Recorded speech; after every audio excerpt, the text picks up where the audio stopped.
Welcome, friend of Childe, and congratulations on the first day of your illustrious career with the Fatui. You sound remarkably sure of yourself. Remember, we are mere mortals. Our ideas are fluid like water. Only the Tsaritsa truly has a will as solid as the permafrost. But back to the matter at hand. Childe tells me that he has upheld his end of your agreement. What agreement? Oh, the thing about him helping us find a guy? Correct. Childe promised he would find someone to break the stalemate. And the Harbingers do not break their promises lightly. Ah, where is that guy anyway? Childe is currently at Lioli Pavilion. Oh, Paimon knows this one! Ahem. There are two styles of cooking in Liyue, known as Li style and Yue style. They have been competing for centuries, but neither has emerged as the clear winner. The flagship restaurant of the Li style is the Lioli Pavilion. The owner especially chose to open the restaurant at Feiyuan Slope so they could compete face-to-face with the Shinyue Kiosk, which is the flagship restaurant of the Yue style.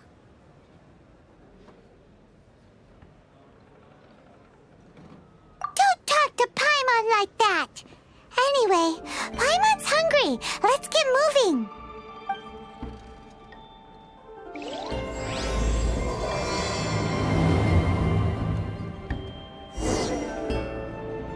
Master Childe awaits you at the Lioli Pavilion.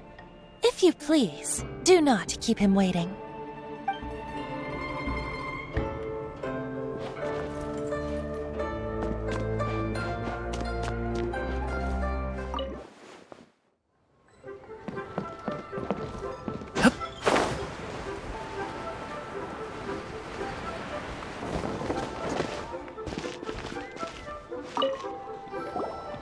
Aha, you made it.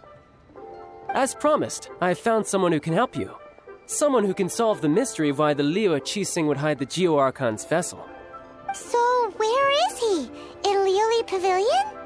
He certainly is. Come, I'll introduce you.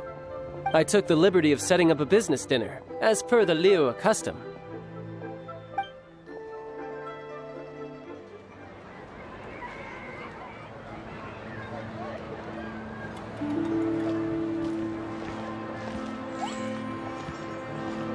Welcome back, sir. You honor us with your patronage. Mr. Zhongli is awaiting your arrival in the room you booked.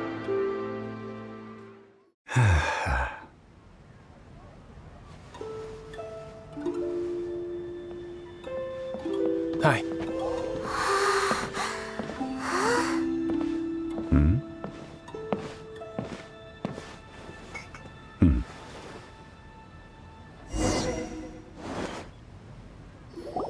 Allow me to introduce Mr. Zhongli, consultant to an organization known as Wang Sheng, and a trusted associate of the Fatui.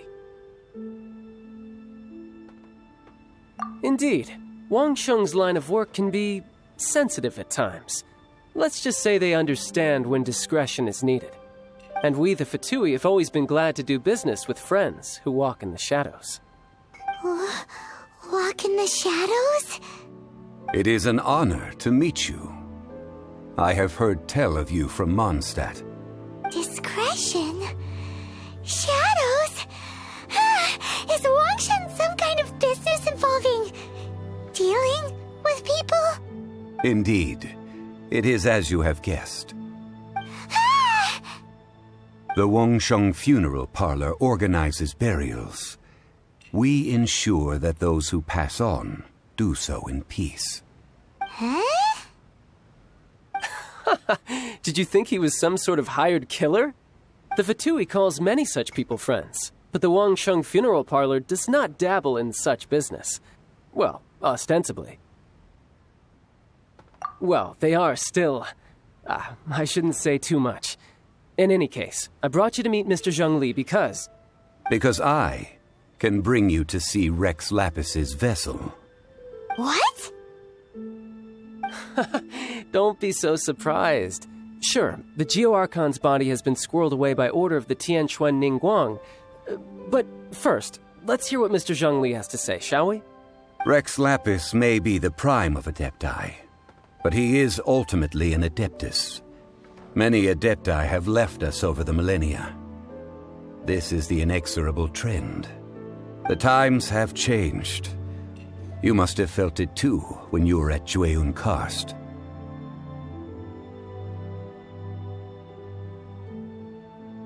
Archons go by many names. The god of contracts, the god of commerce, the warrior god, Morax, Rex Lapis. Is the idea that he also has the title of Adeptus so strange? As you have seen, the time of the Adepti is ending, and the time of mankind is slowly dawning. In years past, Liyue's tradition was that a huge memorial service be held to mark the passing of every Adeptus. But this time, the Qiqi have made no attempt whatsoever to respect this tradition. It is sacrilege. Yeah, the killer hasn't even been caught yet. Deicide or not, the concern of the Wangsheng funeral parlor is this. When the ritual to receive this god is so kingly, it is all the more egregious for his final send-off to go unattended to. Traveler, Childe has told me a lot about you. Since you have had dealings with the Animo Archon, could I ask you to help me prepare the Geo Archon's last rites? A wise decision.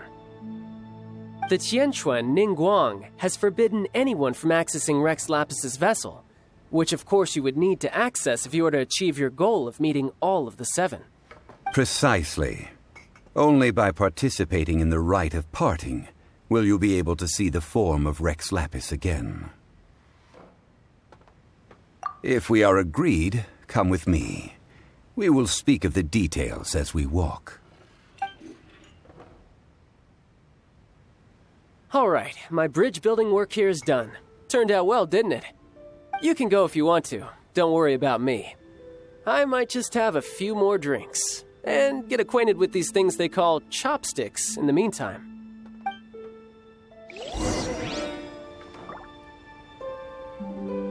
My, chopsticks truly are difficult to use.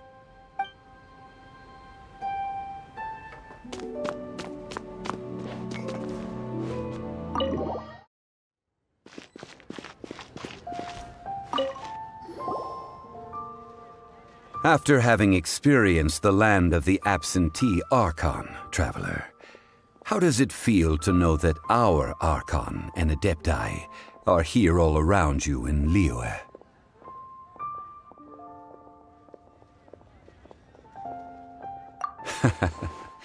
I see. So you're that sort of person. It's not a bad thing.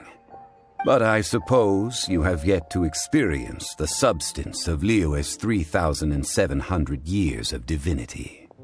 Organizing the rite of parting should prove to be an enlightening part of your travels. Liyue is the most prosperous of the 7 nations, defended by deities and ruled by the Qiqi. As such, the diplomatic maneuverings of the Fatui have gained no purchase here. Ningguang of the Qiqi has always been on her guard against the Fatui. That is in all likelihood why Childe wants to make use of the Wangsheng funeral parlor's connections. Huh. What would Childe get out of us doing the rite of parting anyway? I neither know nor do I wish to know. As far as I am concerned, the Fatui are merely financial sponsors. I only wish for Liyue's traditions to endure. These are the advance funds that Childe has provided. If you use them up, you can go to him to apply for any subsequent funding. Wow! Well then, let us be off. The first step in our preparations shall be to obtain some prized Noctilucous jade worthy of a deity.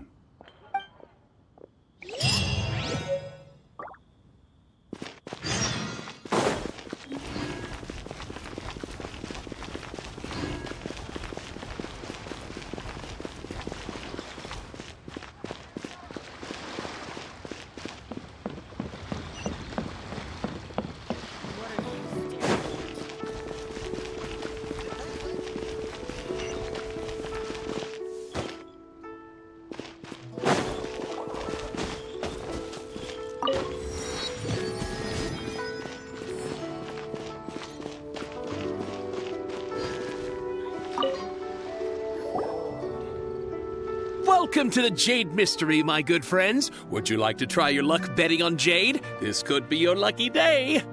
It's cheap and it's fun, and who knows, you just might strike it rich. Betting? No, we're here for...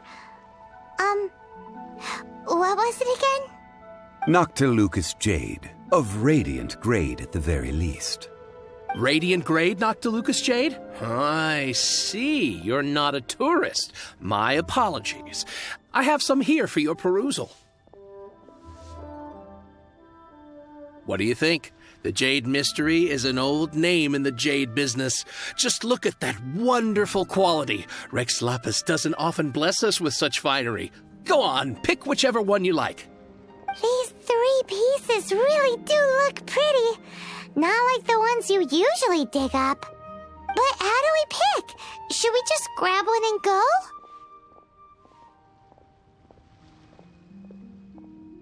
Oh? You want me to decide? That is fine as well.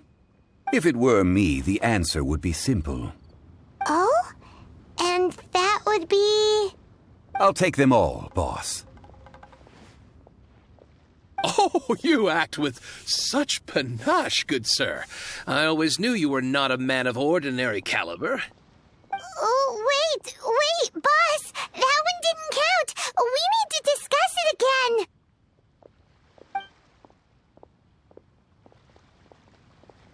Hey! If we only need one for the ritual, aren't we wasting 3 times the Mora if we buy them all?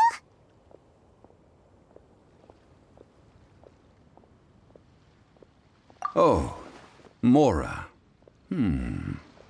It is as you say. I suppose I overlooked this particular aspect of the transaction. Huh? How do you not think about Mora when buying things? If one must always consider Mora before acting, then in all things one is bound by Mora. What?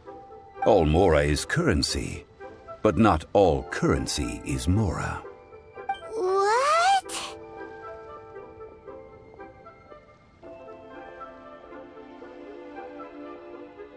Is this how the rich live? Well, he knows a lot about big money, but not a lot about big savings. No need to waver. Even when I am constrained by Mora, I have ways of working around my limitations. Evaluating the quality of Noctilucous Jade is indeed very tricky. As crude ore, there is little difference in texture, lustrousness, and internal pattern between good and bad jade. Only after the item made using Noctilucous Jade has taken shape will you be able to see whether it is up to par or not. If you return to those crafty merchants to quibble, they will counter by saying that your crafting bench is to blame, or that your heat control was poor. Whoa! To think it's that easy to get cheated! But there is a way to truly evaluate this jade, and a true insider would know it. A fool sees the pointer and misses the moon. What does that mean? If you point at the moon with your finger, a wise man knows that you are pointing at the moon, while a fool will only see the finger. The patterns, the facade, these are all the finger. Noctilucous Jade is a mystical stone used to light up the darkness, and so its brightness is the important thing. It is the moon. Noctilucous Jade of excellent quality would have superior pyroaffinity. In other words, the bluer and brighter the luster of the ore under high temperature, the higher its quality. I have imparted the priceless secrets of the jade trade to you. Now, all that's left is to put it into practice. Priceless, huh? Paimon's just said that we might never be able to use it again. We're back to buy some rocks, boss. But can you let us burn them first? Burn them? You can't do that, my friends. If you were to do so, what would I have to sell? That would... Well, fine. As you wish, then. How about this? I can take a small sample of all three. I'll take a bit of a loss. We'll count it as a friendly gesture. Don't worry. I know the rules. As long as we can prove that it is good jade, you will not take a loss. All right. Take these as samples. I've carved them off with a knife and tagged them to boot. Aren't these too thin? Even paper's thicker. No, even a bug's wings are thicker. These are almost see-through.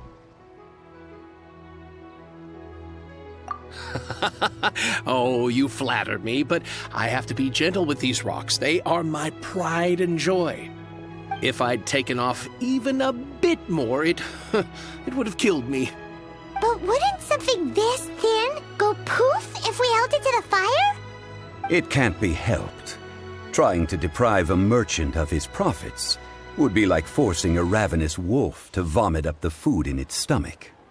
Nonetheless, under the right conditions, these thin slices will serve. What sort of conditions? While we add the high temperatures using pyro, we can use hydro to reinforce it from within. This way, the samples will not disintegrate immediately. Oh! Oh, sir, to think you were this learned. Thank you for your understanding. Strictly speaking, asking for samples when we have not yet agreed to purchase the goods is unfair. Trade in Liyue must be based upon fairness. Well, guess we just need to find a place to try this out.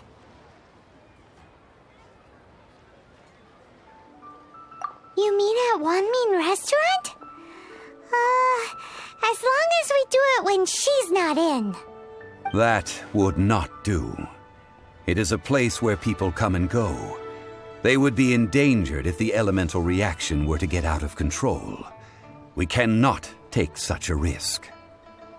Oh, Paimon remembers we once saw this big pot down at the Dada Upa Gorge in the camp of the hilly churls from the Meaty tribe. It's real sturdy and should be able to take the elemental reactions. Now, let's pack those samples up and make a move.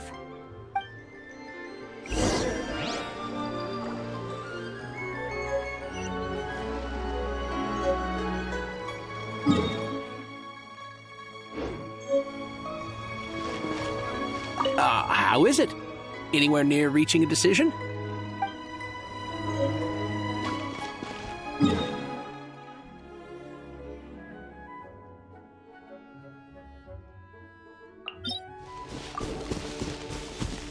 It has been a long time since I last set foot in the Nation of Wind. A friend of mine from Mondstadt would always bring a few bottles of locally brewed dandelion wine whenever he came to visit me in Liyue. It must be said that the famed liquor of the land of pastorals is far better than Sumeru's frigid snake wine.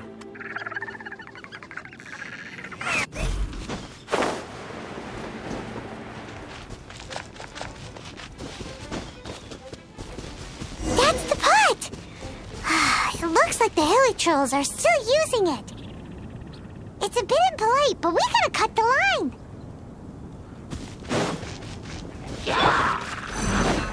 Shred till I'm dead!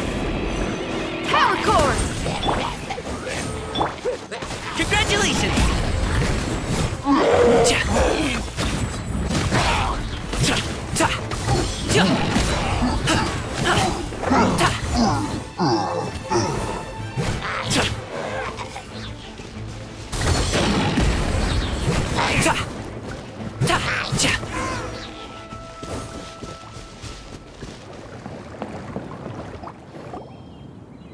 There's still soup in here. These hilly trolls sure have big appetites. This soup looks like it could be used as our hydro-elemental protection. Let's fire it up and begin our experiment. We're ready to go. Paimon will help remember which one of the three is which. Use pyro to keep making the pot hotter until we get the results we need.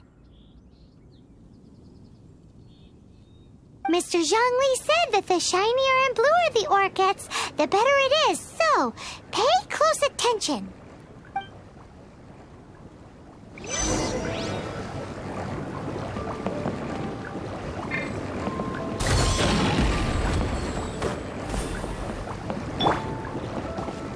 Pyrotechnics!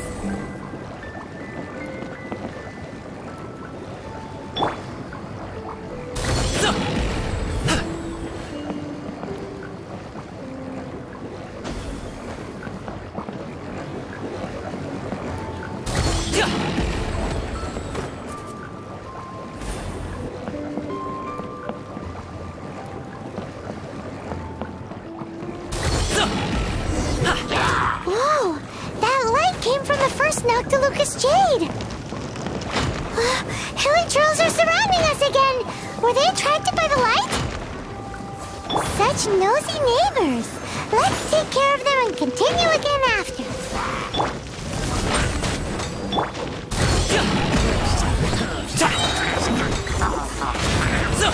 Hop to it, Manzai! Sorry, pal!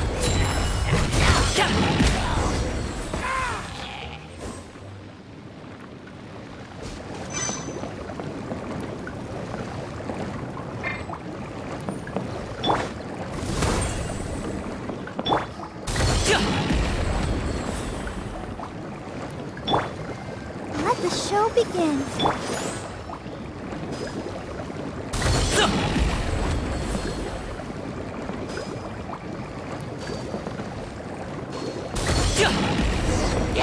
That light came from the second Noctilucous Jade, didn't it? More hilly trolls. They don't give up, do they? Looks like they're mad that we ruined their food.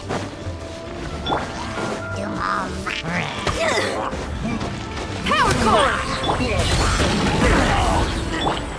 Come on, we can do it. Let's dance.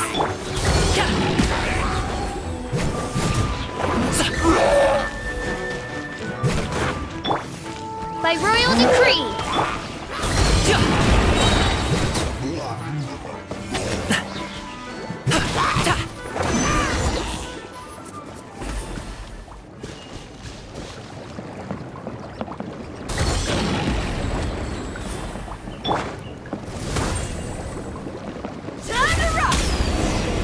Oh, that's bright!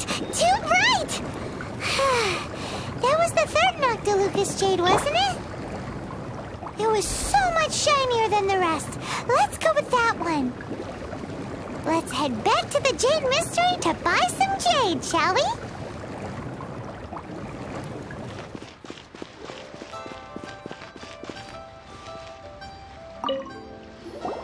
You're back, my friends. I've kept the goods for you. Which of them would you like?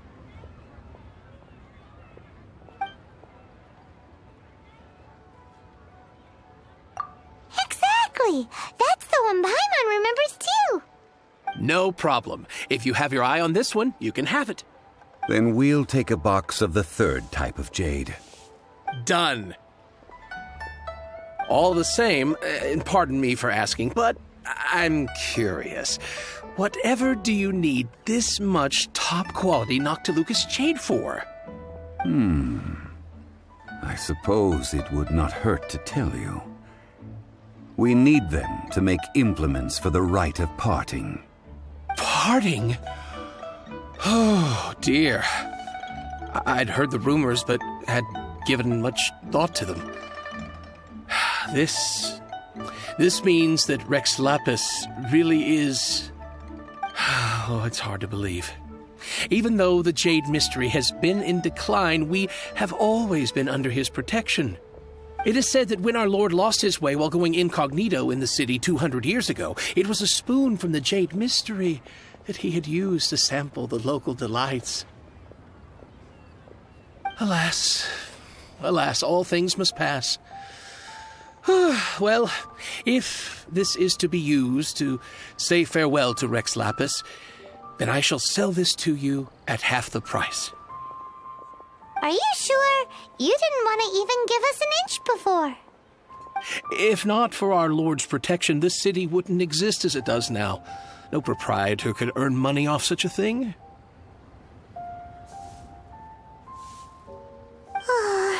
I'm sure Rex Lapis will feel your sentiment, boss. In the safe hands of the Liyue Qixing and good, honest merchants such as yourself, I, for one, believe that Liyue will continue to prosper as it always has done. All right. Thank you, my friends. What's with me getting all sentimental like this? I'll practically be giving away all my fortune at this rate. Now that we've made our choice, let's take this Noctilucous Jade back. Hey, wait a minute. He said it was half price, not that we could leave without paying. Oh, right. I'm sorry. I must have forgotten to do that too. Let me see. As I thought, I didn't bring any. Any what? Mora. My apologies. Another oversight on my part.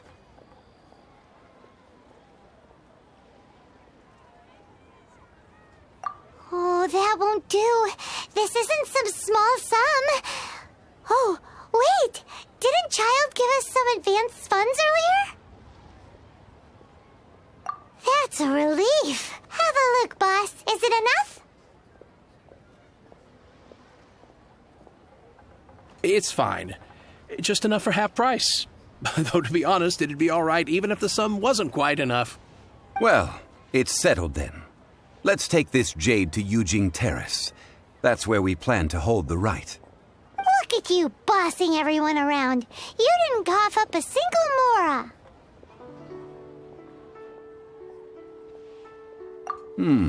It seems that we must. I will keep that in mind. Thanks, both of you.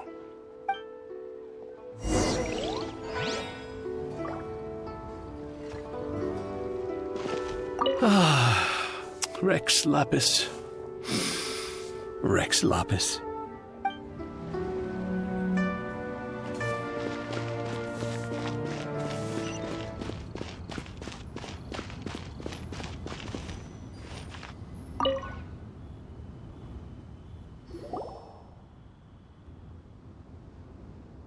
We can leave the jade here. I have already called for a jewelsmith to shape them into the implements that we will need. Ah, yes. I have yet to go and see Childe.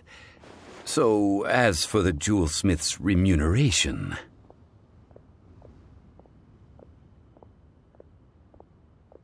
Guess we can't do anything else. Also, is this where we're doing the rite of parting? Yes. I have already rented this location and have begun making preparations for the rite.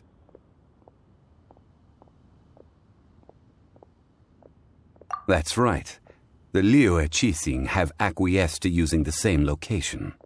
But when something this big happened here, should suspects like us really be at the crime scene? We might get caught by the Millilith. Although with that said, since we got back from Dway and Karst, none of those pesky Millilith soldiers have come chasing after us. Wonder what that's about. Also, the, Rex Lapis vessel... Traditionally, we call it the Exuvia. Ah, right! That's what it was called. You seem to know everything, Mr. Zhongli. So, was this Exuvia hidden away by the Qixing? I mean, we haven't even figured out who the murderer is. One must think that they already have someone in mind. Or perhaps they already know. Surely they must have found all the evidence that there is to find here.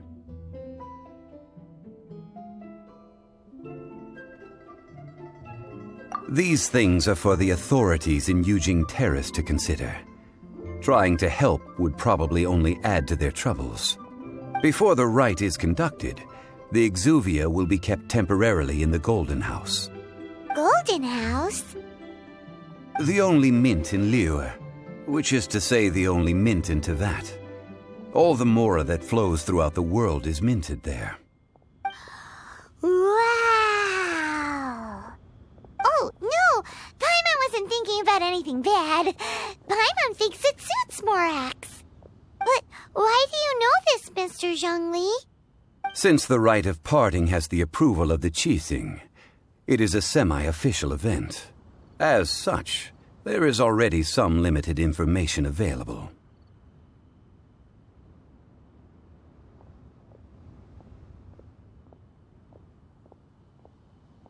Perhaps each has their motives. But this is the capital of commerce. A little exploitation once in a while is not unacceptable. In Liyue, where the god of contracts reigns, only contracts may not be betrayed. I, for one, have no issue with little maneuvers outside their remit. Well then, we should go and prepare the perfumes used in the rite. Perfumes? Where'll we get those? Do we buy them? No. Perfumes used to honor the gods must be freshly decocted. The quality of the silk flowers we require is also special. Silk flower petals contain a fibrous material of good quality, often used in brocade making. Its scent, however, is most elegant, and is especially suited for solemn events, like giving offerings to gods and adepti. It's time for Zhongli's lectures on high society again. We shall not speak of the details right now. Follow me. We shall go to the merchants to purchase our ingredients.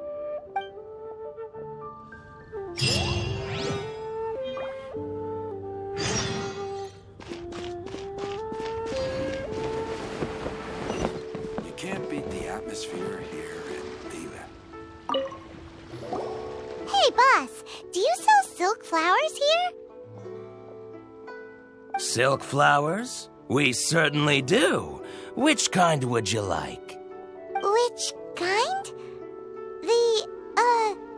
The good kind? The best kind? Remind Paimon what kinds there are again. Ugh, you ignorant shoppers. Always coming in here with your stupid questions. Golden House Maiden, Valley Weaver, and Fate's Yearning. One of each to start with, if you don't mind. My goodness, this gentleman is quite the connoisseur. You two must be his servants. Please refrain from any further attempts to contribute.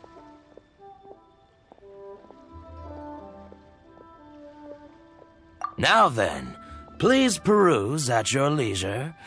Do let me know if you have any further thoughts. Silk flowers exhibit different properties based on how their environmental conditions differ from their ancestral habitat. Nevertheless, these are fine specimens, excellently preserved. Just look at the abundant foliage here, and these stamens, glamorous as a maiden of the Golden House. This strain is an evergreen, and mostly grows under complex hydrological conditions. By contrast, this variety thrives in any dark, damp location, often in large clusters. Morphologically, it is distinguished by the profusion of petals and densely packed stamens, though its powerful scent gives it away just as easily. Lastly, this strain is quite the recluse. Unlike its exuberant cousins, flowers and foliage are minimal, and when in season, it has a subtle yet enduring scent. It was first discovered by the ancients when they scaled the mountains in search of the adepti. Silk flowers have all but disappeared from the wild today due to geographical changes over Liyue's history. Most are not grown by horticulturalists. Wow! A true connoisseur! Most of that was news even to me. I possess but a smattering of trivial knowledge. My traveler friend is the one to watch. They are on track to set foot in every corner of the world. Oh, Mr. Zhongli, you're way too humble. So, which silk flower did you want anyway? I'll take them all, boss. Again? How can I put this? When purchasing opera tickets, it is natural to decide based on which singer has the most melodious voice. The same logic applies when purchasing a pet bird. But this silk flower purchase is not an analogous case. The same logic does not apply. Perhaps you don't know. Tradition states that we should decoct perfume from different subspecies of silk flower when making an offering to a statue of the seven. Rex Lapis will then make his own choice between the scents. Like several other tedious and complicated traditions, this one has become simplified over time. But this is the only rite of parting to take place for one of the seven in 3,700 years. As such, I do think we should honor tradition down to the last detail in this case. Now that's settled, a question. Do you have any Mora on you? You forgot to bring money again? Zhongli.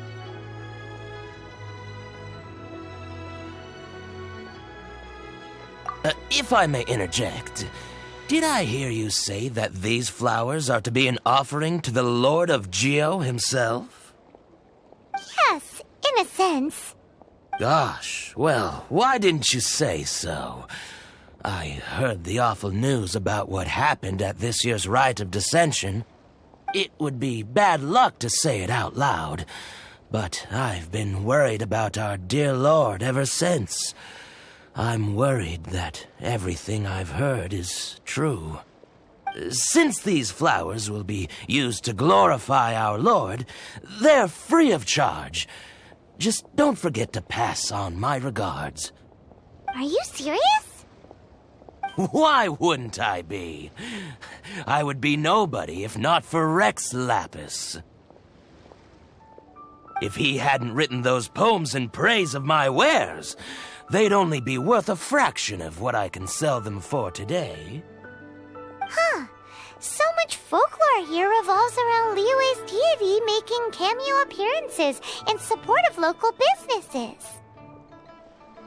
Thank you, boss. I think I speak for all of us when I say that your generosity has saved our skins. Our skins? You were the one who forgot to bring money. Please, it's the least I could do.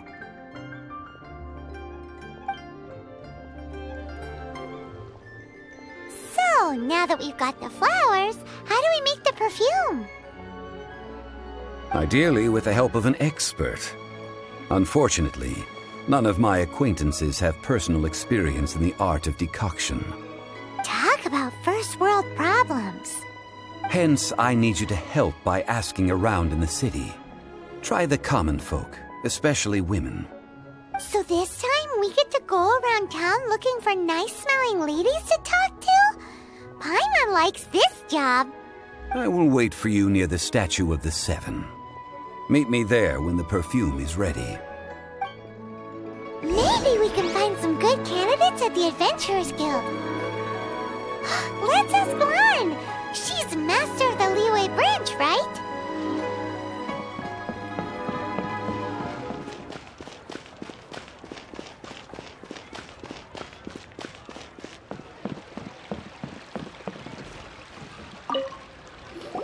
Lan, we need to ask you for a favor.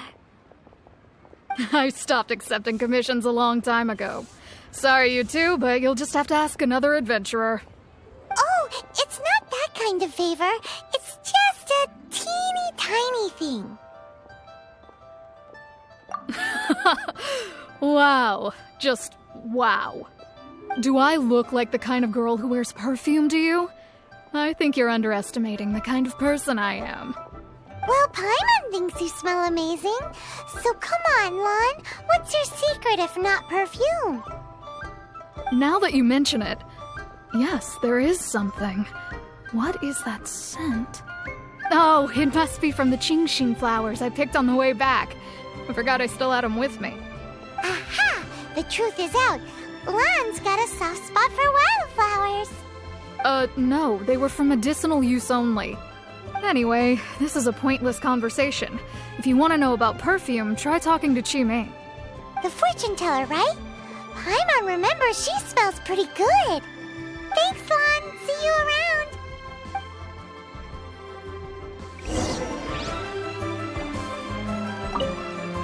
Oh, not going to look for Qimei yet?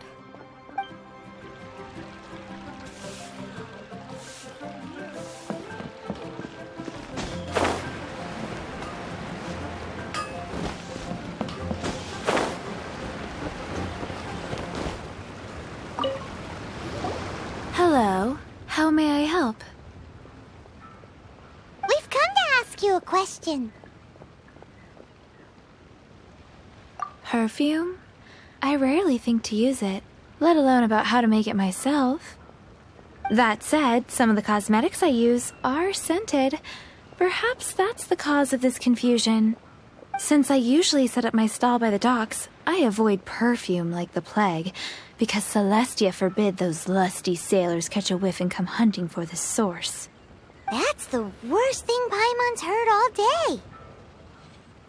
While we're on the subject, have you never heard anyone mention Yingar's homemade perfume? Yingar? Oh, as in scent of spring, Yingar? Yes, that's her. Many a rich family's daughter has gotten her to make perfume for them. Apparently, her homemade product is better than anything you'll find on the market. Great! This is just the intel we need. Finally, we're getting somewhere.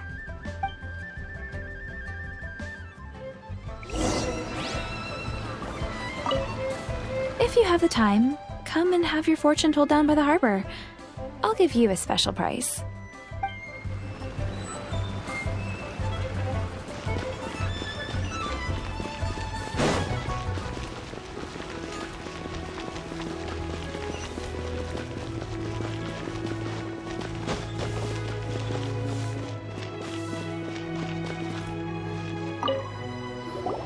Well, hello. You found me at last. I've been waiting for you. What? How did you know we were coming? Oh, I heard a rumor about a couple who were snooping around town looking for a sweet-smelling lady. Actually, I was starting to worry you wouldn't find me. This is the ultimate test of my appeal, after all. Snooping around? Why are you making it out like we're bad people? What can I say? People love to talk. Maybe you ought to be more discreet in the future if you don't want word to get around. Relax. I know why you're here. You want to get your hand on my homemade perfume, don't you? What kind would you like?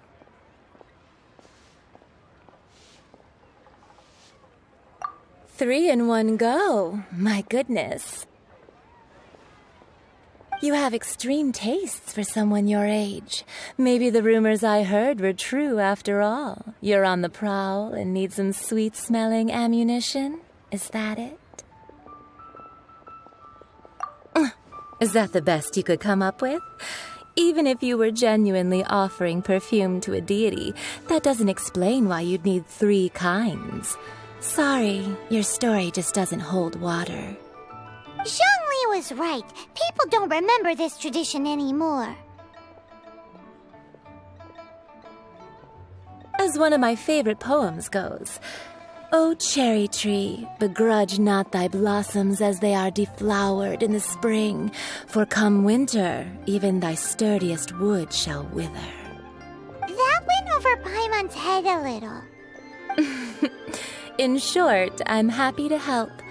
Traveler, you can be my assistant, but you'd better make sure I'm the only person on your mind while you're hanging around with me.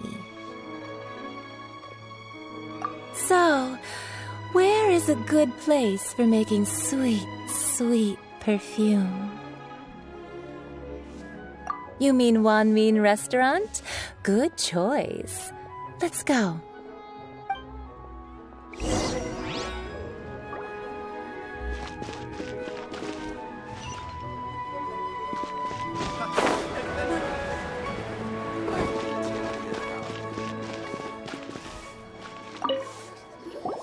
I've had a word with Chef Mao. We can start work now. Are you ready to please me? What did you say? I meant make me proud, as my assistant, obviously. While I'm setting up, you can go and fetch some water.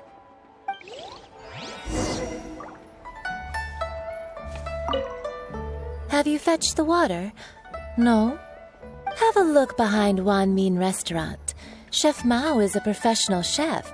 He must keep a store of pure water.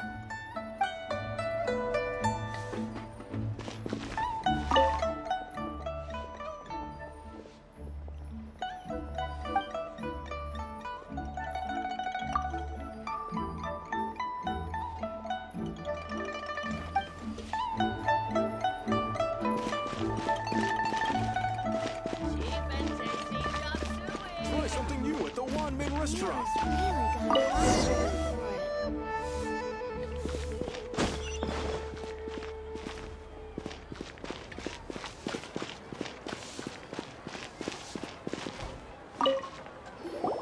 This water will do nicely. Now, I need you to extract the silk flower essence using a crafting bench. Perfume making uses an altogether different technique from alchemy. Here, let me teach you. Very carefully, take hold of the mortar and pestle. Gently does it. You need to keep your wrist firm so your hand doesn't slip. Now use your strong hand to stir it with a persistent rhythm. Keep going until the juices start to come out. Ooh, you're a natural, like a fish to water. Now take these and try it out on your own using a nearby crafting bench. Don't forget to do all three. They look visually identical during the essence extraction process, but I will put them into separate containers when the perfume is ready.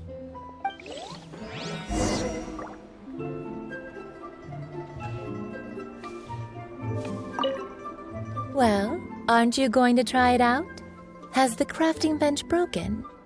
Or would you prefer some hands-on guidance for your first time?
Wow, this is some exquisite silk flower essence. On to the next stage, the most important one of all. The essence is placed into water and simmered over a low heat until most of the water has boiled off. You must take care to control the heat during this process. If the temperature goes too high, it will affect the scent. So please focus on controlling the heat. This is the final step. Don't waste a drop of that essence now. We want all of it in there.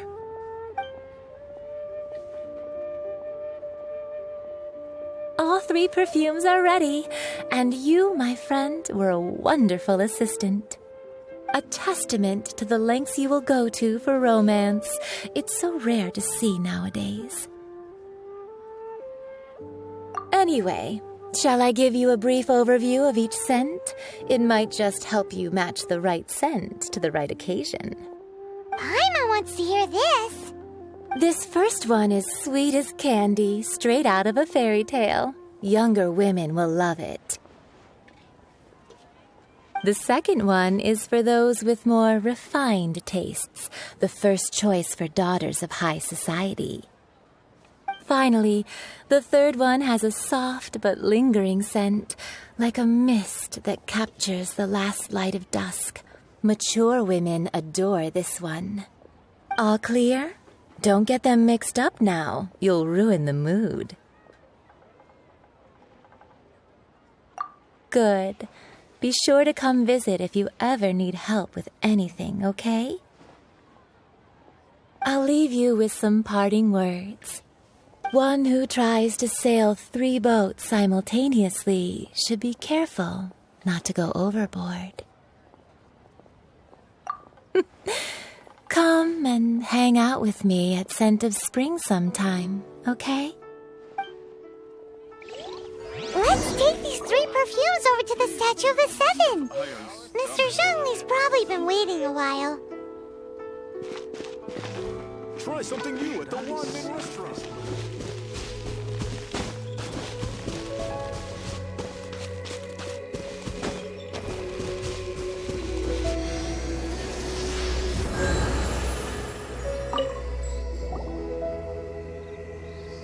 We've brought the perfumes, Mr. Zhongli. Did we take too long?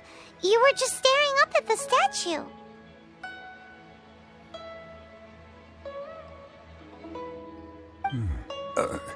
Oh, you're back. Don't worry, I haven't waited long. Compared to the watch that Rex Lapis's statues have kept over Liyue, this was but a brief moment.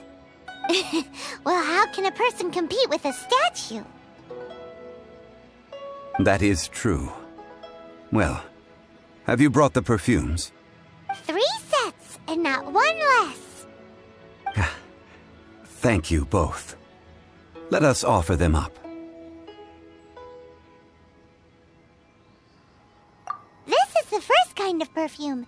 Miss Yinger said that it's sweet as a dream, and it's liked by younger ladies. This is the second kind. It's got an elegant smell, and the daughters of high society love it. The third kind has a gentle but lingering fragrance. Something like the dusk mist. And it's a favorite of mature ladies. Oh, what was that? That's the one older ladies like, right? Does that mean that Rex Lapis is actually an older lady? Perhaps. Rex Lapis has taken on countless forms. Perhaps that really was one of them. What a shame. We only got to see the giant dragon form, and... Let's hope that Qiqi can catch the real killer. We can leave that to the authorities. Let us focus on the fond farewell for Rex Lapis.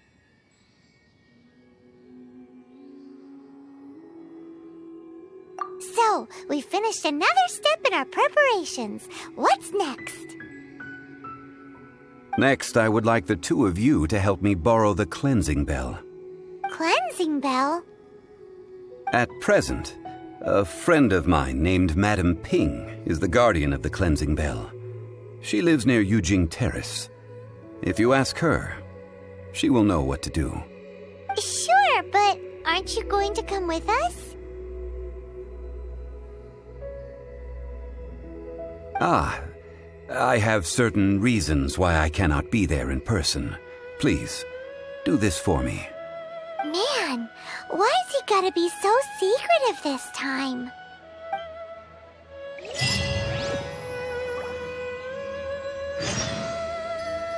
I apologize, but I won't be able to come with you this time. Once you've acquired the cleansing bell, meet me at Yujing Terrace.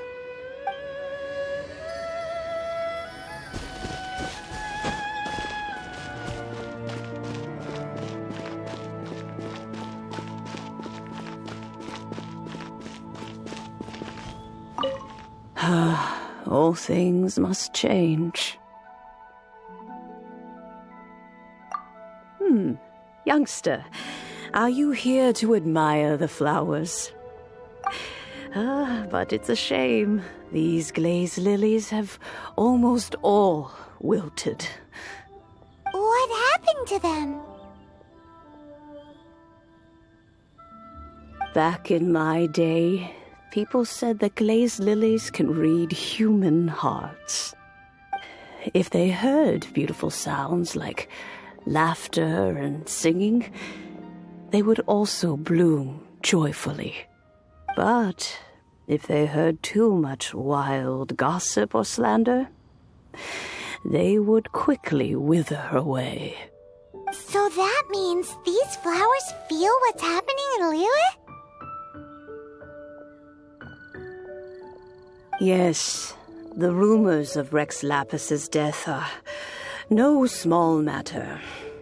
They are everywhere. Some say it was a Fatui plot. Others say that the Qixing made it all up. And still others think that which lies in the deep is breaking free. This harbor is like a mountain of dry tinder. One spark, and the fire will consume us all. Well, I shall say no more. This old woman's grown too old and naggy.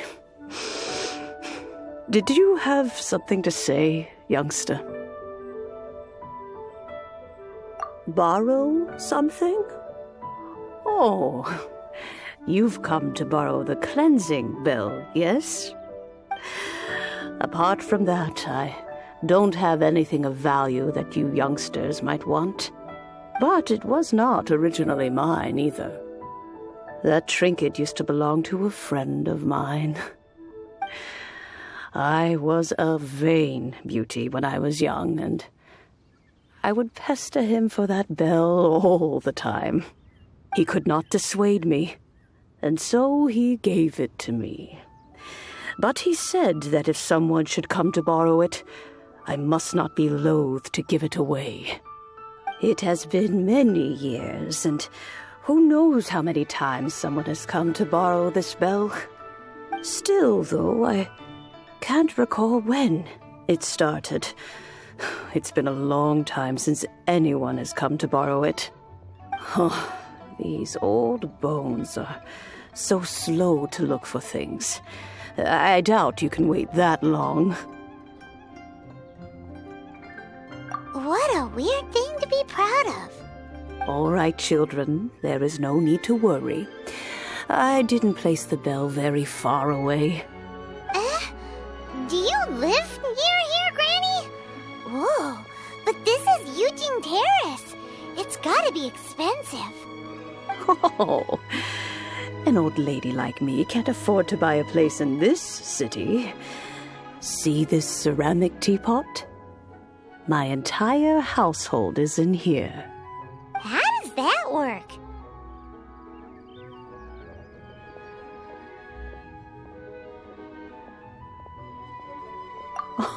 Oh, youngsters. I simply mean that the bell is somewhere inside this teapot, and you are quite welcome to borrow it, if you can find it.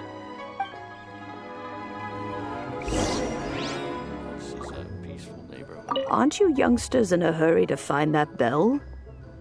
Hop to it, then. But be careful. I haven't cleaned this place up in a long time. If you were to get dirt on your beautiful clothes, it would take some work to clean up.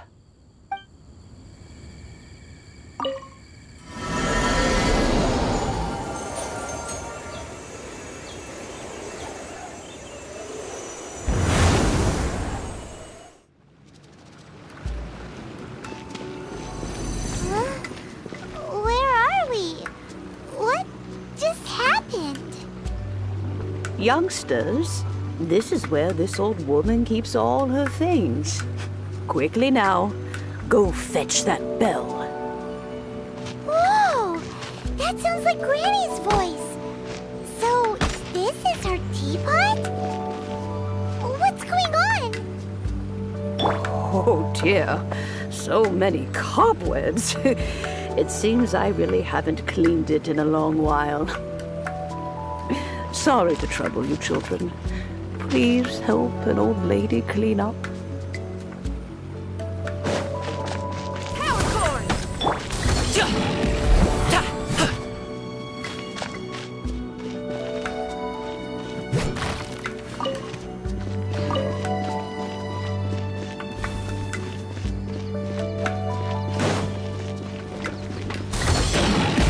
Mighty mythical beast!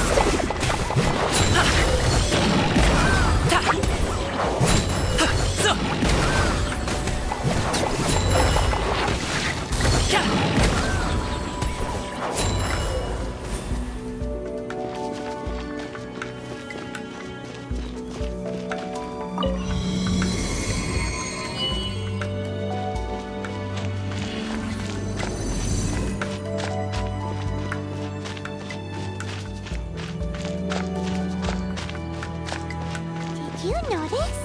The cobwebs were made of elemental energy.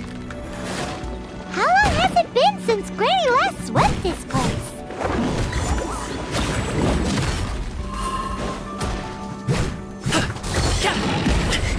No pain, no gain. I'll protect us.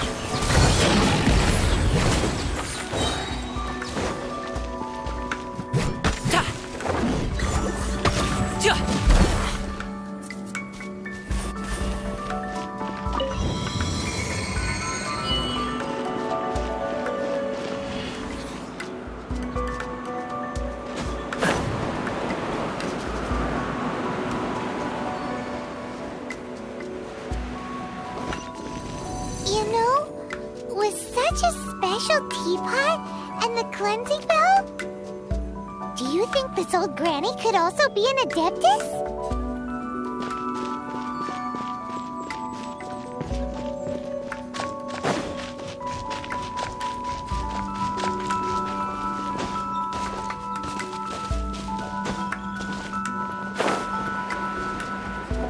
Paimon's more and more convinced that she's an Adeptus.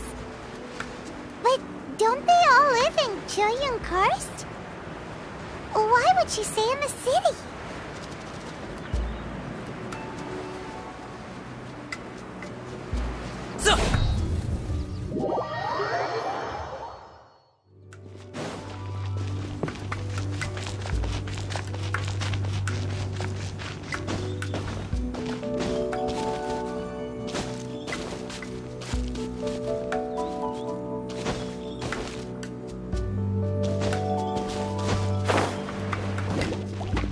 Let the show begin. No pain, no gain.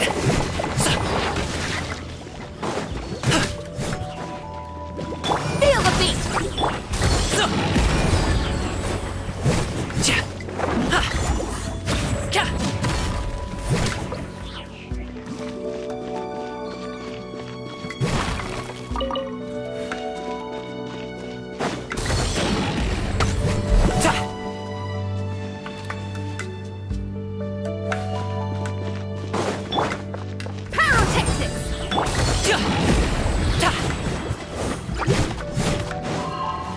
By royal decree. Up to it, Montai. Congratulations.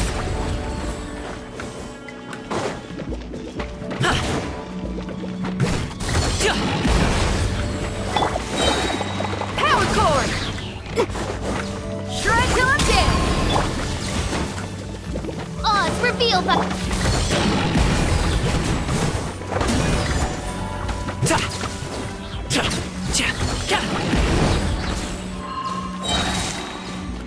Mighty mythical beast!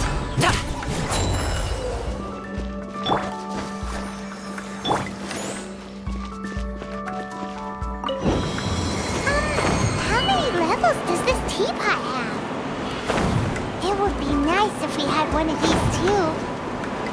Or at least we wouldn't have to camp outside.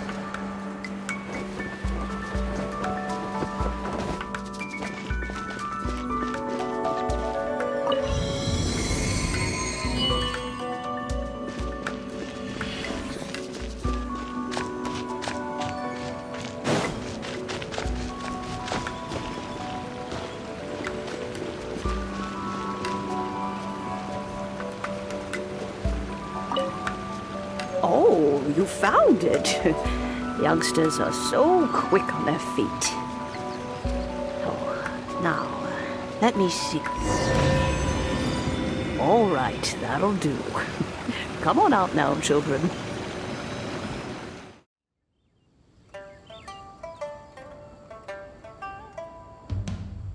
Oh, in and out in no time.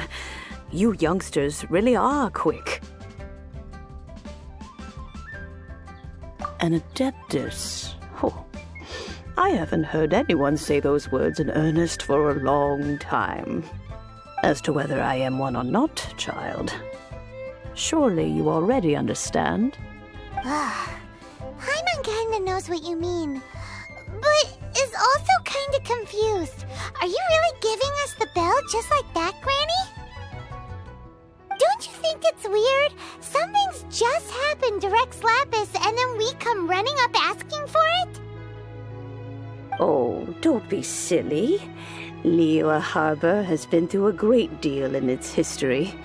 In that time, it has seen the departure of countless Adepti. But no matter what, we have always performed the rite of parting first before any other matters. To cry, "Catch the murderer," at the top of one's lungs, but ignore the rite of parting. That, to me, is what is wrong-headed. Now that you have come to borrow the bell, I guess that perhaps an old friend of mine has finally decided to take matters into their own hands. So, why would I be unwilling to lend you the bell? Oh? Well, if it came to that, they would find a certain old lady knocking at their door. We haven't met in a while anyway. It would be nice to share a drink and chat. Well, you must have things to do. Since you have the bell, you should return. Oh, and do tell the person who sent you that if they have time, they can come over for tea. I don't have much to offer, but you can always count on an old lady for a pot of tea. We will. Thanks, Granny.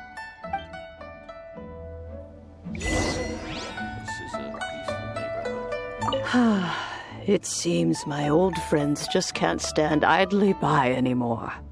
Let's just hope nothing messy comes of this.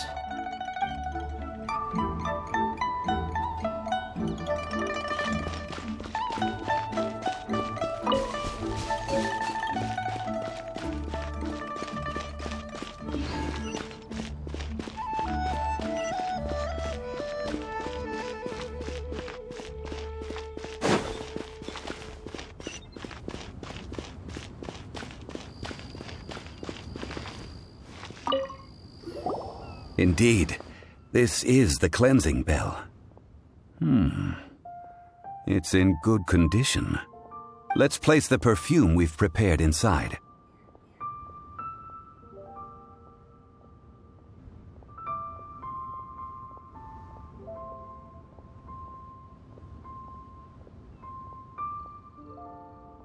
Of course. How would I know that the bell was with her otherwise? That's suspicious. But if you don't want to talk about it, we won't pry. Oh, yes, that old granny asked us to tell you something. If you have the time, you can come over for tea. I don't have much to offer, but you can always count on an old lady for a pot of tea. That tone does not suit you. Still, her teapot is indeed very good. There are none better for brewing tea. When a suitable time arrives, I'll bring a spot of fine tea and pay her a visit. So what's the next step in our preparations? Next, we need to purchase kites. Ooh, Paimon loves kites! Are you taking us kite flying? Is this our break time? No. Kites are children's toys, yes. But they also play various symbolic roles in Liyue's rituals. I will explain it to you. But our next course of action should probably be to purchase the kites first. Oh, sure. Curiouser and curiouser.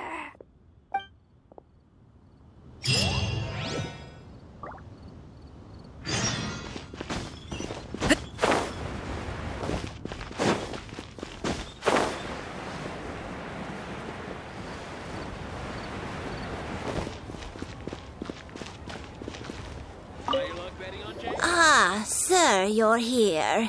The 7 kites you asked for have been made to order.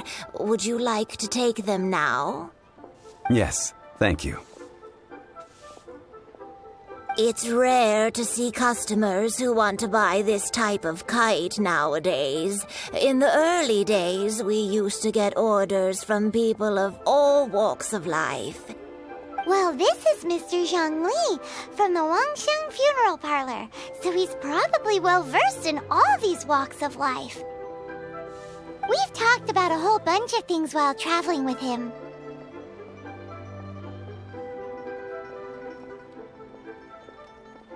He seems to know Liyue's favorite topics, money and government, really well, but he likes talking about less useful topics instead.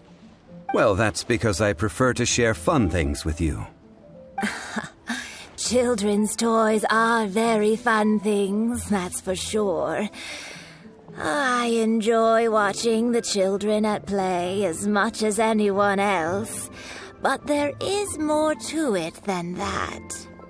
Finely crafted toys are well loved by children, but this craft itself has been honed over thousands of years, and there is meaning behind that.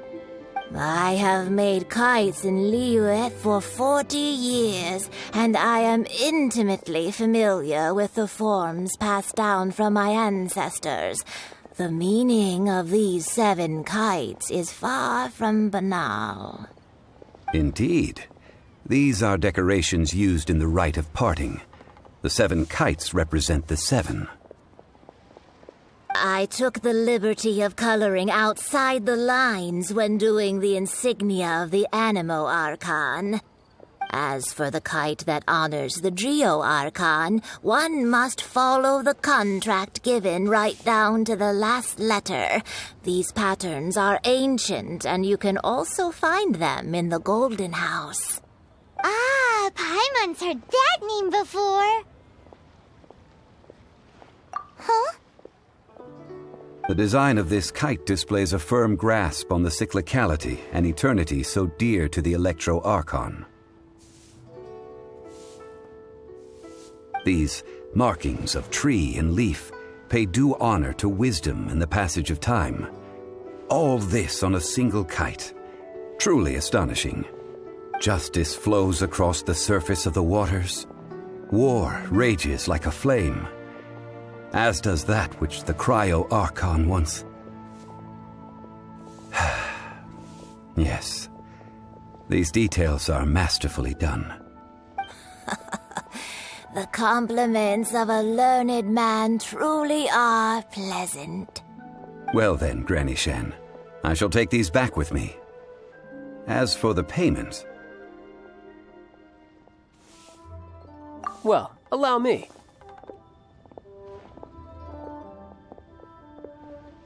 Hey, it's Childe!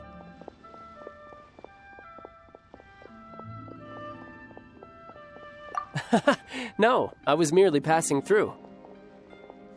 I see Mr. Zhongli's the same as ever. When paying, well, when getting others to pay for him, he neither looks at the price tag nor his wallet. He knows a great deal about money, and about the trials of the common man. He just doesn't consider poverty to be something that could ever happen to him. Or perhaps you could say that he cannot imagine himself lacking money. How has he not died of hunger yet? Child, you are as fond of jokes as ever. Well then, since we've purchased our kites without incident, there's no need to take a break before moving to the next step in our preparations. The rite of parting requires helping hands as well as materials. We should be able to find some people near the harbor. Oh, by the way, take this bag of money. You probably won't want to let Zhongli do the bargaining, if you know what I mean. Seems I missed out on some interesting information. I suppose I'll just have to find a more opportune moment next time.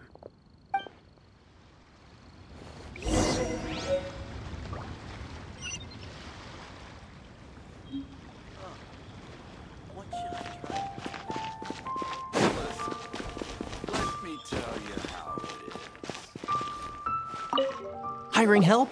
Sure. But let me just say first that I'm a reserve member of the Adventurers Guild. I take adventuring commissions, but I don't do anything clerical. Adventure? Venturing into the mountains to capture a few crystal flies seems adventurous enough. That's not hard. Almost a bit too easy for a reserve adventurer. Never mind. I'll only charge you 15,000 Mora. What say you? A most fair price.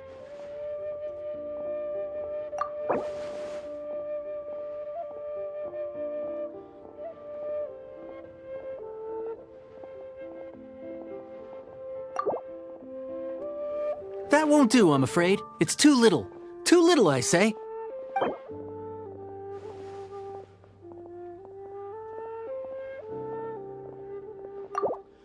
Let's see. No, go higher, or I'm not doing this.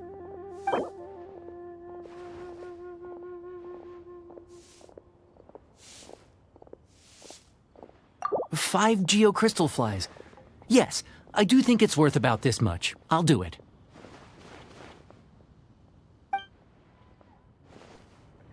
Should I save this money or invest it?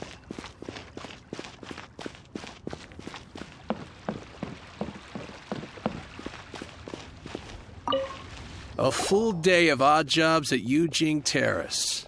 No problem. 25,000 per day. A fair trade, yes? Whoa, that's expensive. Could you give us a bit of a discount on account of the whole Hero of Mondstadt thing? Hero of Mondstadt? Never heard of them. Well, you may never have heard of this hero, but it seems you've heard of Mora nonetheless. Thus, I will simply pay the whole sum.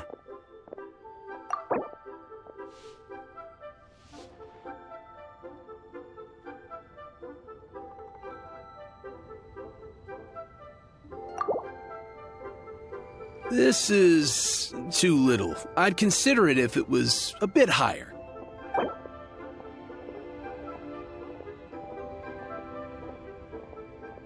This price will do. No loss to me for a day's work.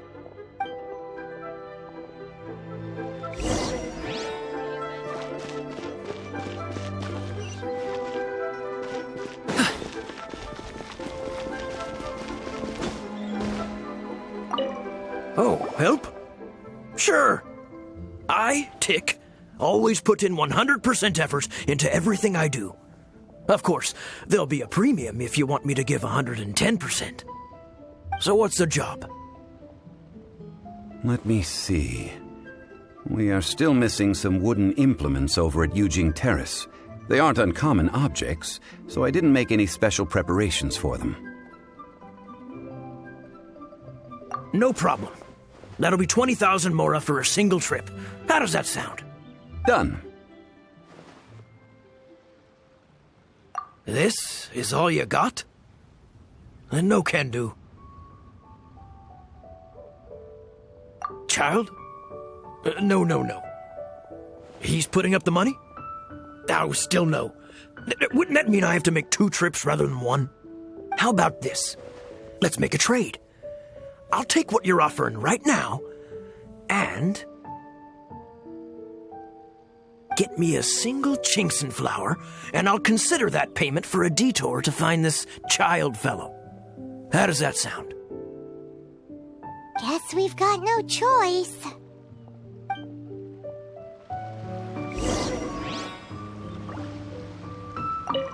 Have you brought the goods? Hey, that's pretty good. These things are pretty rare, and I have no idea where I'd find them. With this Chinxin flower, I should be able to pacify my daughter tonight. I'll make sure the work is done before I return home.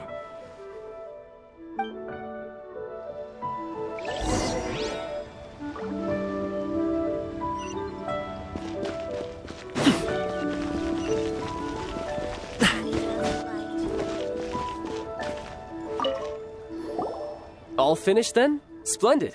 Any leftover cash is yours to keep. A favor for the Fatui should never go unrewarded.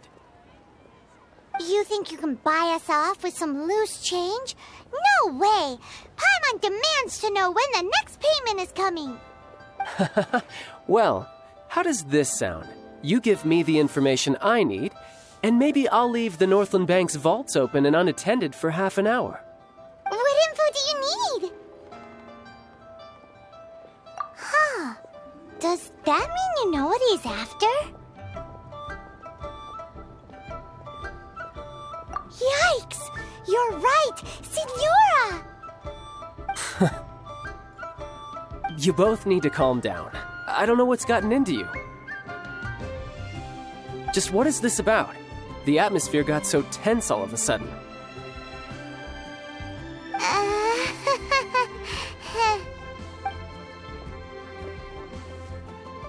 Next, we need some everlasting incense. For this, we need to go to Bubu Pharmacy, the finest pharmacy in all of... Is everything okay? Everything is fine. I was just informing them that they need not return the surplus Mora. Now, if you'll excuse me, I must be going. Paimon definitely felt like Childe wasn't happy with us just now.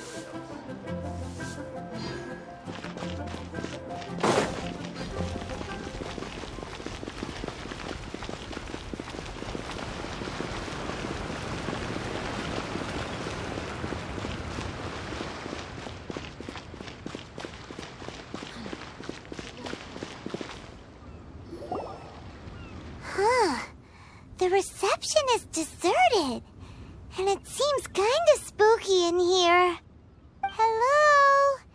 Is anybody there? Welcome to Bubu Pharmacy. Huh? Did you hear that? Where did it come from? The reception, it seems. How about you go check it out, and Paimon will bring up the rear.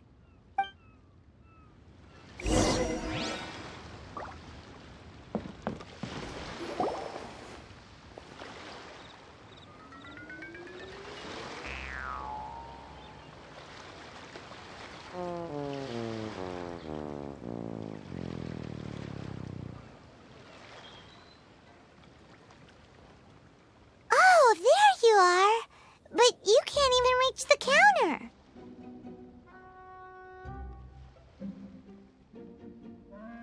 Ah, Paimon thinks you might be right. Look at the talisman on her forehead. Welcome to Bubu Pharmacy. I am Qiqi. Once upon a time, Qiqi died. Then, Qiqi was saved by the Adepti. Now, Qiqi is a zombie. Something like this would be unimaginable in Mondstadt. Hello, little girl. Do you sell everlasting incense here? Excuse me, sir. Did you bring your prescription? Surely no prescription is needed to purchase everlasting incense. It's not a controlled substance. Qiqi can get your medicine, but only if you show Qiqi your prescription. These are Qiqi's orders from Qiqi. Zombies are limited to acting within the confines of their orders. And somehow in this case, the zombie issues her own orders to herself. My dear Qiqi, we didn't bring a prescription, I'm afraid. But we do hope that you can still help us find some everlasting incense. Okay then. How did you manage that? But Qiqi helps you. You help Qiqi. Only fair. Since when do customers need to do favors for customer service staff? Never mind. Just think of it as a peer-to-peer transaction. That way everybody wins. Sometimes in Liyue, the art of the deal is simply about victory via mental gymnastics. Go to Mount Tianheng, find the Guizhong Ballista, and hunt a Cocogoat. Please and thank you.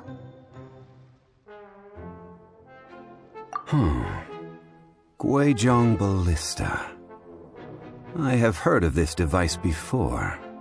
It's a kind of crossbow turret, installed on Mount Qinhong by an adeptus in the distant past. An early mechanical device. Located in Qinhong Pass, it was designed to automatically fire at large monsters, protecting Liyue from external threats. Mr. Zhongli really knows Liyue inside out. Apparently not quite. This is the first I have ever heard of the Cocogoat. The Cocogoat is a legendary animal, an adeptabeast. Did you want to add anything else, or...? No, just that the Cocogoat is a legendary animal, an adeptabeast. What it looks like, don't know. Where to find it, don't know either. Where it came from, also don't know. Very well then. Let's start by investigating near the Guizhong Ballista. Perhaps we will find some clues.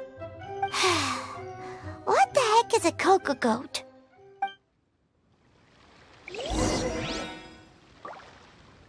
Cocogoat. Go find it.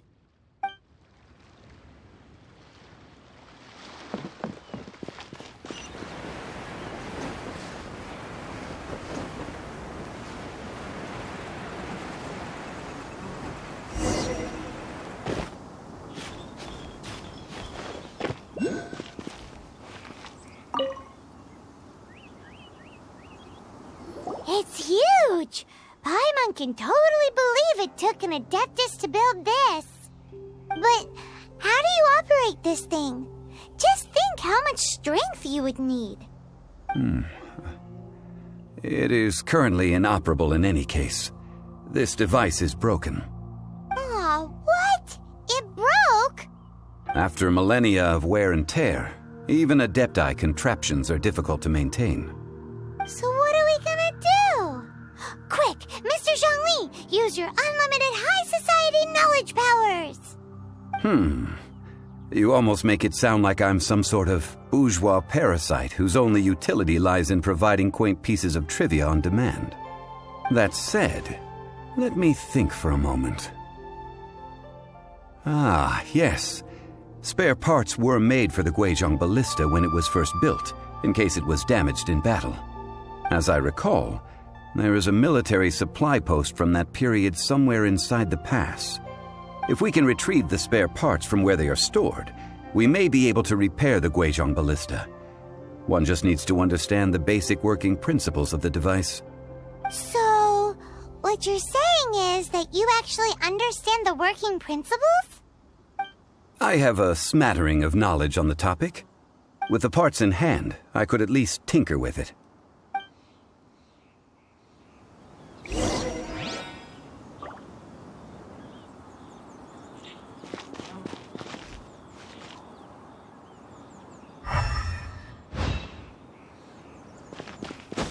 Where is that supply post? Here, post...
These parts look useful.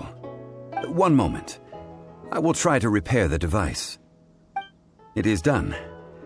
The Guizhong Ballista is more intricately designed than I thought. Ooh! Now how do we turn it on? It's easy enough. We simply need to do this. Look, it even has a scope. Over here we have... nothing. And over there... more nothing. Hey! Just what do you think you're doing? So you fixed up this turret because you're planning to do what, exactly? Not a turret. A Guizhong ballista. Also, kindly state your name before you ask a question. It's just good manners. Ha! Are you blind or something? You're looking at the leader of the treasure hoarders, old man. This area's supposed to be chock full of hidden treasures, but you can't get anywhere near them with this thing keeping watch. It might look like any other mechanical device, but trust me, it's got a mind of its own. Last time we approached the mountain, it nearly skewered one of our guys. A few of us risked our lives to disarm it, which amazingly we managed. And then we turn our backs for 2 seconds, and you've already gone and repaired it? The next thing you'll be repairing is your faces, and that's if you get out of this alive! Tut tut. Vandalizing the legacy of an Adeptus for selfish gain. Disgraceful behavior.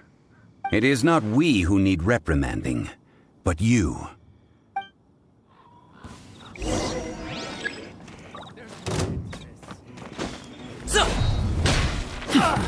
By royal decree, feel the beat! Sorry, pal.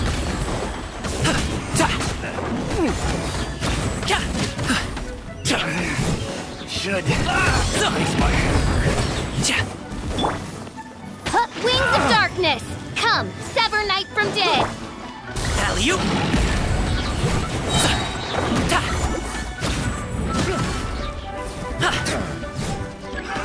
Another test subject. Fry! Up to it, Monsai! That too! Fry!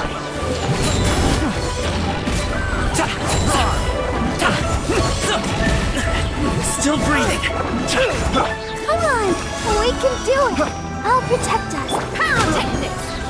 Amp it up!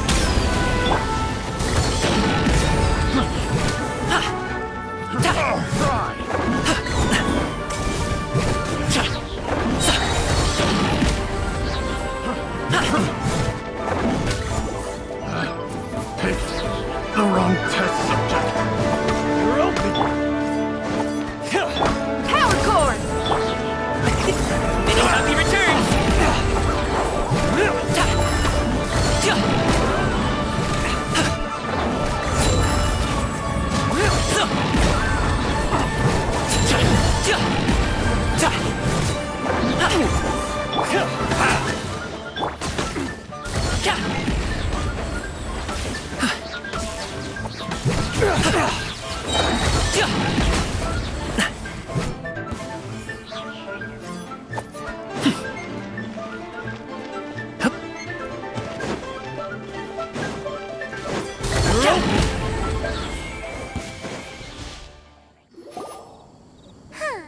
These lowlifes didn't know who they were messing with.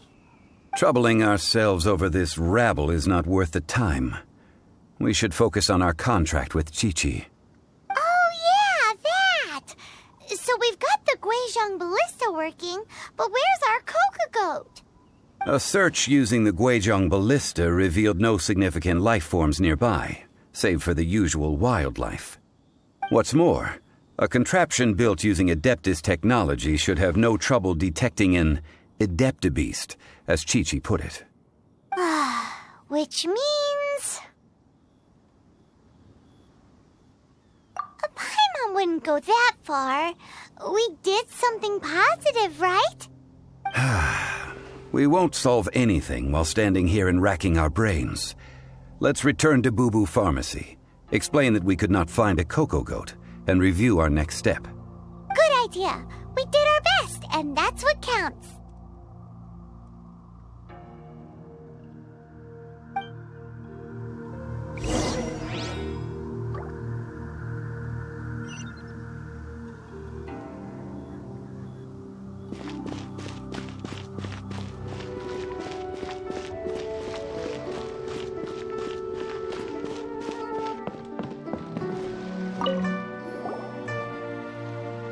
Forgive us.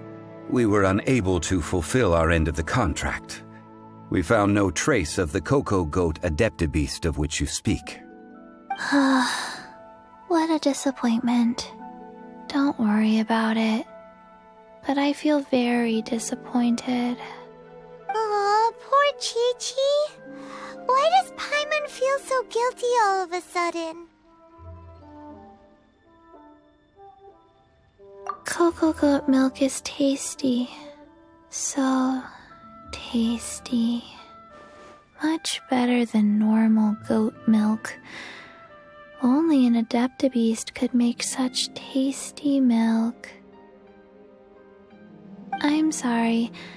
I have a poor memory. I cannot remember the name of the milk. That's why I wrote it down. Where did I put it? Ah, here. This is the name. Coconut milk. Huh?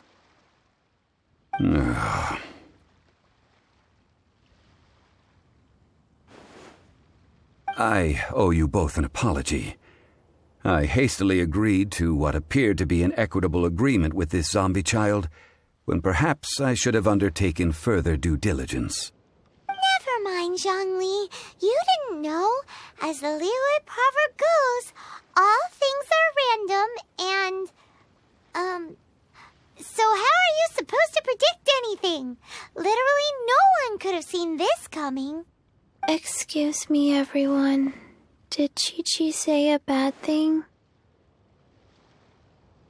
Oh, sorry, but Paimon's gonna leave the job of shattering this poor kiddo's world to you. No. Impossible. Seems Qiqi took this pretty hard.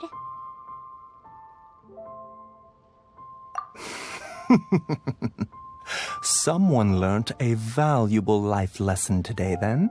Thank you all for looking after my little Qiqi. Might I ask who? Ah, how rude of me. I'm Baiju, boss of the Bubu pharmacy. Paimon thought Qiqi was the boss. Turns out it's some wacko who wears medicinal ingredients around his neck. What a sorry state of affairs. This little mascot is even more of a simpleton than Qiqi. Ah! The snake is speaking! I prefer to stay silent, but faced with strangers, I must speak, lest you mistake me for an escapee from the medicine cabinet, for I am a living, breathing serpent! Don't mind Chung Sheng. She's a good girl, really. As for you three, communal chaos causing with Qiqi aside, what business brings you here? Do you sell everlasting incense in this fine establishment? Everlasting incense? Why, of course we do. Whew, at last. Things are finally starting to come together.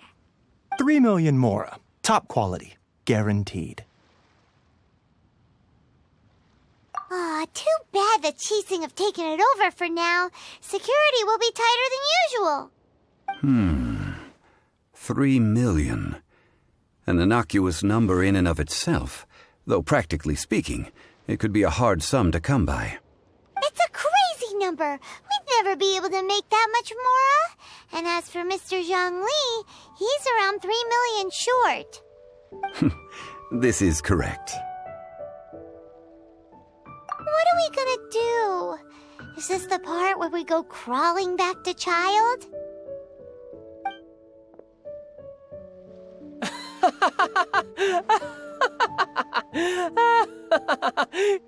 Cocogoat! Cocogoat! My sides hurt. Oh my goodness. I cannot believe you fell for that. Hey, less laughter, more sympathy. I'm almost in tears over here. Thank you. That was the best laugh I've had in a long time. In return, I'm more than happy to sort out this mess you've managed to get yourselves into. Excuse me, sir. Dr. Baiju, isn't it? Truly honored. I'm Childe, one of the Fatui Harbingers. Forgive my audacity, but I see a great many opportunities for us to collaborate in the future. If Bubu Pharmacy needed a stable supply of, say, coconut milk, The Fatui could help by setting up a robust and speedy distribution network. Strange. I knew the Fatui infiltrated businesses with seductive deals, but so much fuss over coconut milk? Coconut milk. Baiju, quick. Qiqi wants coconut milk. Ah, yes, of course, Qiqi. Anything you want. Thank you, child. I look forward to a successful collaboration in the future. I can give you a discount on that everlasting incense, too. Let's say 2,990,000 mora. That's like 0 difference from 3 million! 2,990,000. Also an innocuous number in and of itself, though practically speaking, it is a whole 10,000 less than the original sum of 3 million. Well, now that this is settled, we must head back to Yujing Terrace. Mr. Childe, Dr. Baiju, Little Miss Qiqi, see you soon.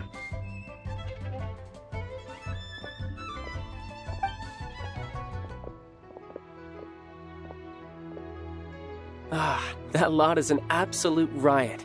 Honestly, I can't remember the last time I laughed so hard. So, you've been eavesdropping, I hope. What have I missed? Yes, Master Childe. They spoke of the Qixing taking the Golden House. Well. Ningguang and her Qixing cronies. What else would they be hiding in the Golden House, if not the Exuvia?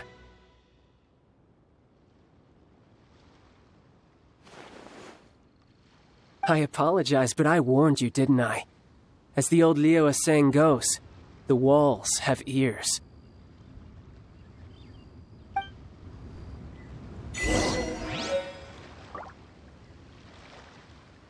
This is good. There will be coconut milk from now on. Yes, it's good. What an odd exchange we've had. Well, I look forward to your patronage in the future as well. That sound is the laughter of a man who's found new people to fleece. Consider yourselves warned.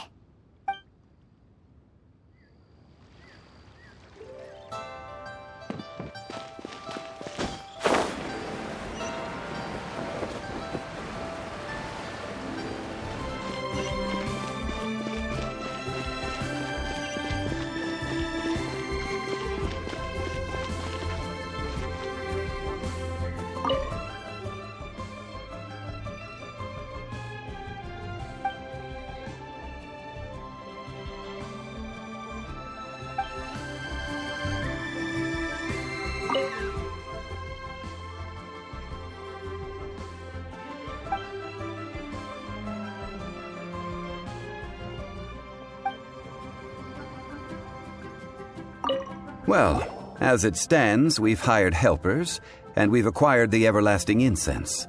The completion of our preparations is not far off. Whew, finally!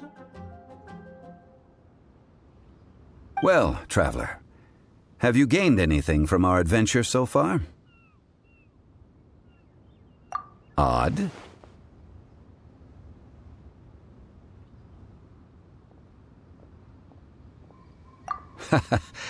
Which is it, I wonder? The questions that such travels raise are ever so complicated. Well, I'll leave you to ruminate over it yourself. As to remuneration for your help, I've decided to treat you to a meal. Oh, yes, don't worry. I will remember to bring the Mora this time. Tonight, I shall take you both to an old hole-in-the-wall, praised throughout Liu. Hole in the wall? As in a cool restaurant? Indeed. Let us meet near the harbor, at third round knockout. Ah, you're here. There's no need to order. I've already done so. Third round knockout is not for lightweights, like those taverns in Mondstadt. Here, the owner does not take such unorthodox orders as fruit juice. I ordered some wine-fermented sweet rice balls for you, if that counts. If it is to your liking, dear customers, I shall continue the tale of Lady Ningguang's Jade Chamber. Hey, there's even a storyteller here! Besides fine wine, the excellent ambiance is the reason why this place is so well loved.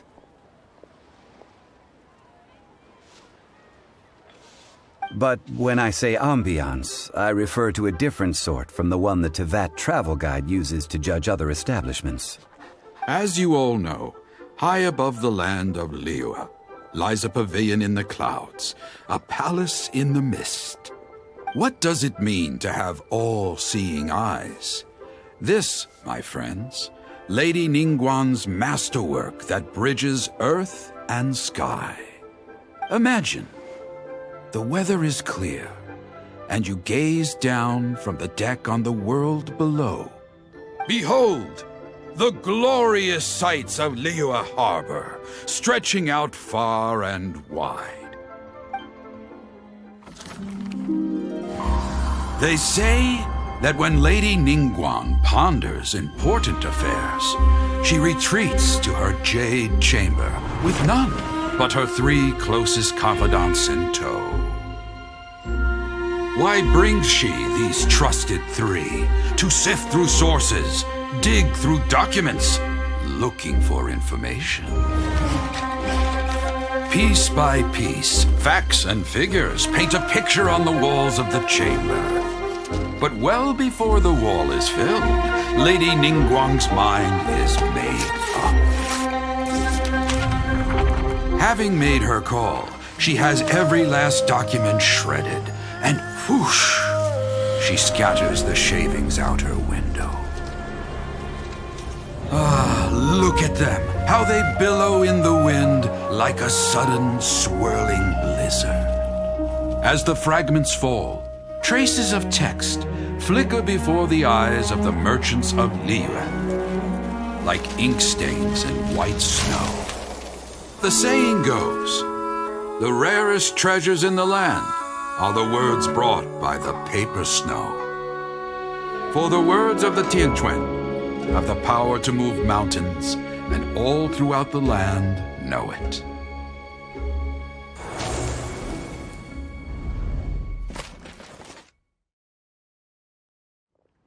These are but scraps of paper, and yet they guide Lady Ningguang's hand. Such is their value.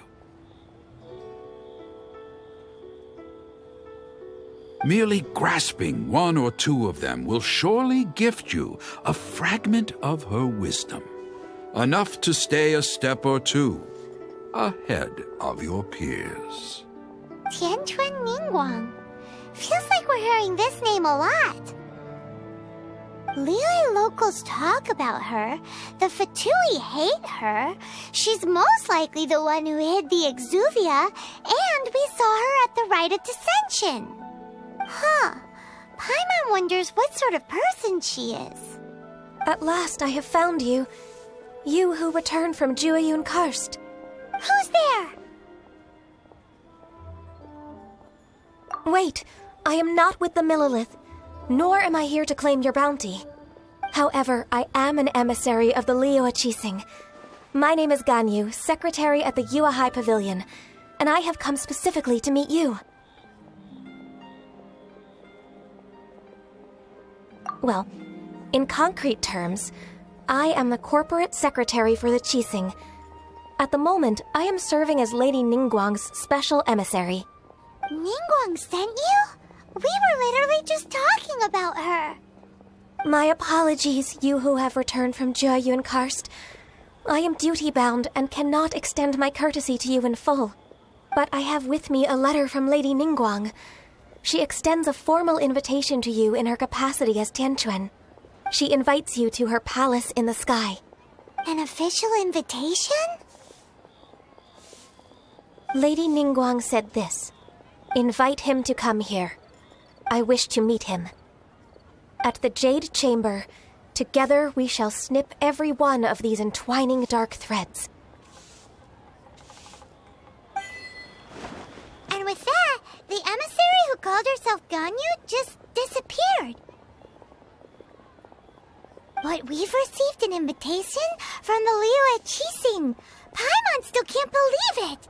We'll be meeting people that have way more money than Paimon could ever count. We should be on our best manners.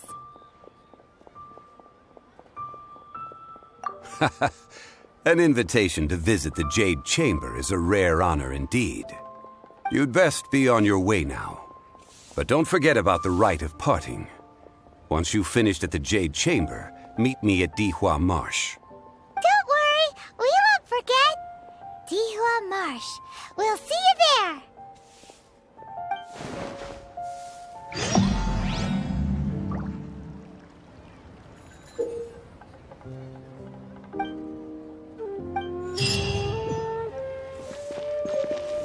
A toast to our success. Ningguang.